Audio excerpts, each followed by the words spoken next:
Sat on the bench there is a 1/7 scale FMS Bronco. Fully licensed by Ford, fun haver, RTR.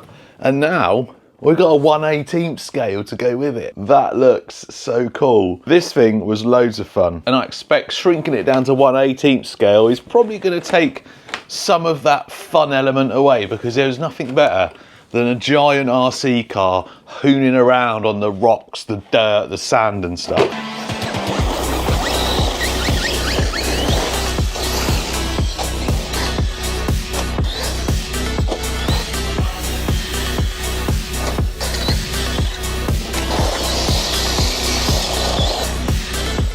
However, you can still have loads of fun with these smaller ones. I'm not sure if is this a new platform? FSC 18? I've not really looked to check, but I think it's a brand new platform. Oh, and this one comes in a beautiful, beautiful case. Back to how pretty much all FMSs used to come, in these really nice, like, carry cases. That is a very nice carry case. Man, this looks good. Everything out there. This one is the 2025 livery. You can also get the 2024 livery, and that's the fun haver, the same as that one. Transmitter, this is a pretty standard Dumbo RC one. They're really good. I'm just not a fan of these ones that don't have the bottom on it, because for me, I like to attach my camera. But you got your steering dual rate, throttle dual rate, and trims. You got some dip switches there, which will probably change your running mode and reverse some of the channels. This one's just 4 channels, so you got channel 3 and channel 4 on there. It looks like you got some turnbuckles in there. We'll have a look in a minute, but the camber and toe is fixed in there. That looks like you can put your own turnbuckles on, so you can adjust it. That is nice. And a wheel wrench. Set of instructions, and they look like some stickers with X's on them. Suspension. Not too bad. Beautiful looking truck. And like I said, it's a fully licensed Ford Bronco. Licensed with RTR vehicles and fun haver. All the sponsors on there. And the mud flaps, I wonder if they'll fall off. I lost both of them on this, and the drivers both lost their heads. I don't mean to scare you, but keep hold of your heads. Doesn't look like this one's got any lights. No, so no lights on this. Apart from the 6 that are right up there staring at me. So really nice interior, full cage, nice and bright. Tyres feel relatively soft. They got really hard sidewalls, but the actual tyres feel pretty soft. There is no body pins or posts or anything on this, so I presume it's quick release. So it looks like there's a clip there, so I guess, yeah. So undo that clip, and then it slides out backwards out there. Unplug the lights. There's all your interior there. Obviously that's going to stop all the crap and mud and dirt getting in, or most of it. And then this is the little truck. No centre diff or anything. Not that I expected that for something this small. This is the brushless version. So the 2024, 2025 version, brushless or brushed. It also says RTR or RS. So the RTR, I presume, will come with a battery. The RS, which is this one, I don't know if that means ready, set, or something like that. As you can see, that one doesn't come with a battery or charger or anything. So it looks like they've got 2 variations of the brushed and the brushless. So running a little hobby wing system, I'll put the details on the screen. That's a little brushless motor there. Separate ESC and receiver, which is nice to see. Steering servo there. This might be programmable. There's a set switch on there, which is usually a good sign. XT60 connector, shaft driven 4-wheel drive. You can see the red center shaft down there. Like I've said, non-adjustable camber and toe, non-adjustable camber at the rear as well. How many turnbuckles do we get in there? 1, 2, 3, 4, 5, 6. 1, 2, 3, 4, 5, 6. So the option to have fully adjustable camber and toe. I can see some little sway bars in there, or anti-roll bars in there. That's nice to see. Shocks do feel pretty good, not perfect. They don't feel super smooth, but they certainly seem to do the job. In there it looks like CVDs or CBAs. Dog bones at the rear. You can see the anti-roll bar in there. Big bumper up front. Big bumper at the rear. I think that's about it. I don't know if it says anywhere on the box how fast it is. Although I have noticed recently a lot of manufacturers don't bother now saying how fast something is. They're starting to learn. Well, I can't see anything on here apart from it does say enhanced cooling system. Sure, I don't know if they've just added that just to sound good, because I don't know. That looks a decent sized battery tray. So I'm going to get a 2S charged and a 3S. I'm going to presume it'll run 3S. I will double check. We'll get a couple of batteries charged. We'll go and give her a speed run, then go and find some dirt and mud to play in. I've just been having a look at the instructions. They're very detailed. You can program the ESC. All the details are in there on how to program it. You can use a program card or you can use the set button, but it is programmable. The ESC is 2S and 3S, and it says it will do 60 kilometers an hour. What's interesting is the brushed one says it will do 50. It's a little 380 motor in the brushed one. 50 kilometers an hour is pretty quick. So yeah, anyway, the brushless one, we'll go and see if we can get that 60 in a minute. Before we do that, let's just make sure it works. I always find the steering on these ready to runs. I bet the steering dual rate is right down. Look. There you go, look. A little bit more steering there. There we go.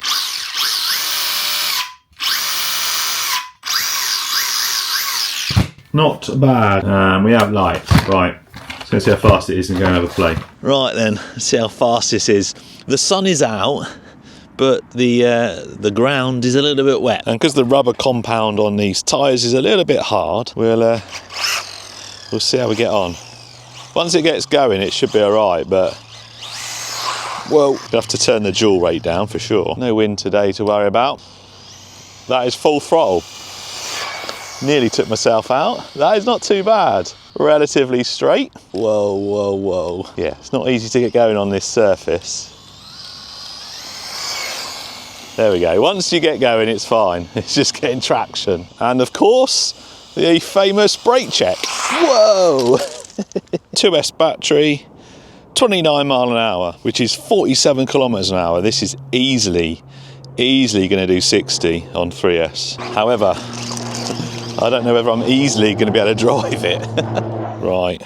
This is going to be super sketchy. Super sketchy. And of course, because it's a transmitter like this, I'm having to drive it one-handed. Oh my word. This is definitely going to be a little bit difficult to get it going straight. I'm just going to cut straight to the best run I could get. Full throttle, full throttle! Oh dear. First try, just after I said I was going to cut to the best one, that was the first one. You just need to get it up to speed and then it's fine.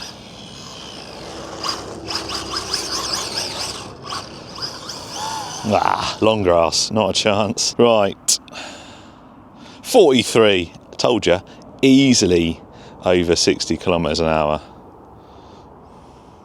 69, there you go.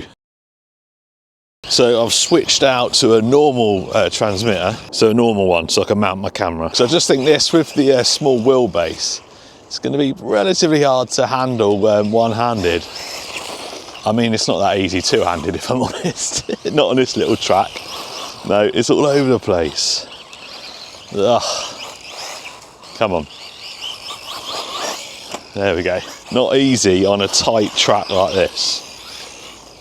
Very tail happy.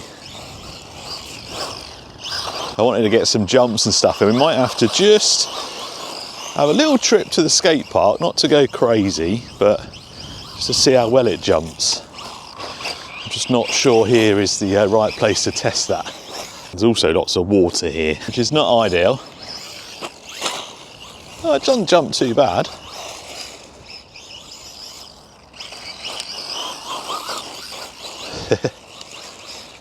You have to be really gentle on the throttle. But I can get it going straight. The suspension, yeah, look at that. Beautiful. Beautiful. Let's get a little jump in. Oh.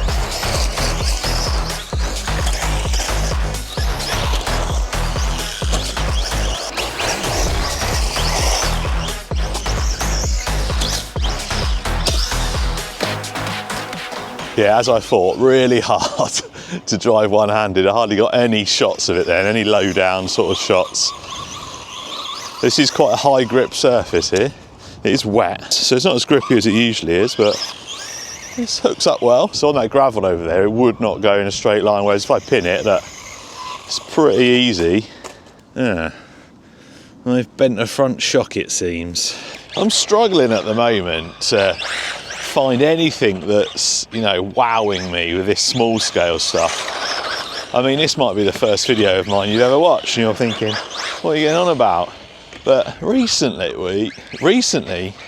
there's been a lot of small scale stuff, and nothing's really impressing me. I don't think it's because I'm being too picky. I just think that the market's saturated with small scale trucks. This is going to be a pain with that bench shock.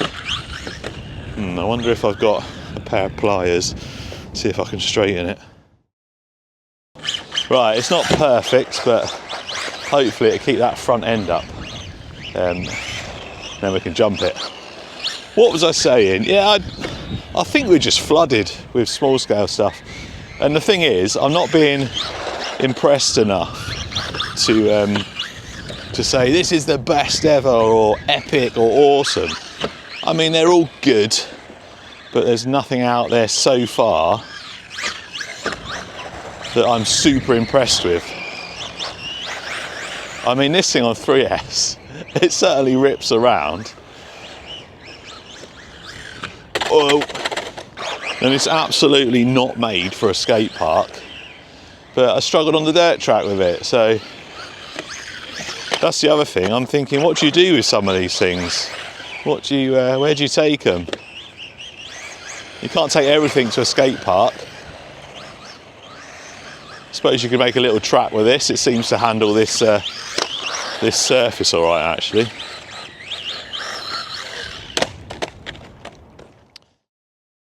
Everything you just watched in that video was recorded in November, and this was meant to be released just before Christmas, and it didn't. Now that video abrupted endly for a reason, because just after that jump, the gears started going on this, and I completely stripped the gears.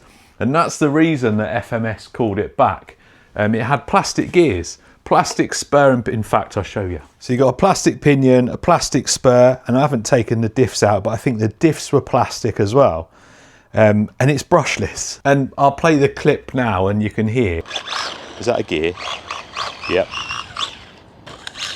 Yep.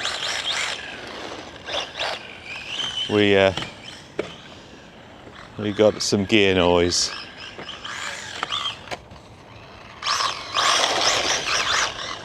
The gears, yeah, completely destroyed them. However, that was 3S, and I think I'd ran, it might have been 2 packs that I'd ran through it. And it only started going after a couple of jumps. Anyway, that's the reason that FMS called it back. The retail one that they've just released is all metal. They've changed it, and that's the reason they called it back. And at the time, I was actually a little bit upset about it, and I went off on a massive rant, which I'm not going to play because it's not relevant now because they have changed the plastic.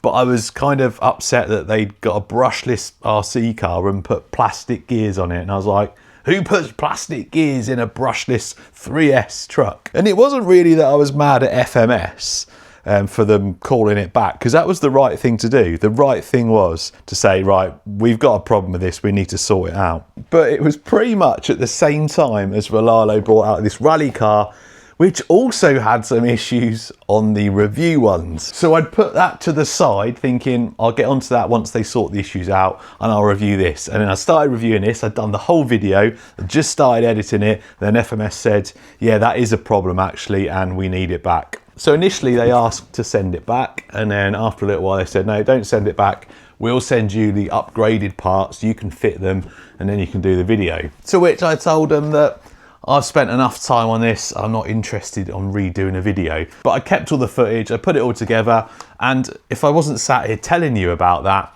you probably wouldn't even know that there was an issue with the gears, because I could have just cut the video at the end and said, that's all, cheers for watching, see you next time. Well, I say that you wouldn't have even known, you would have, because other people probably would have mentioned it on their videos. Anyway, there it is, the 1/18 Bronco. The other thing I didn't really talk about, which is a bit disappointing, is it's not a scaled down version of their 1/7 scale.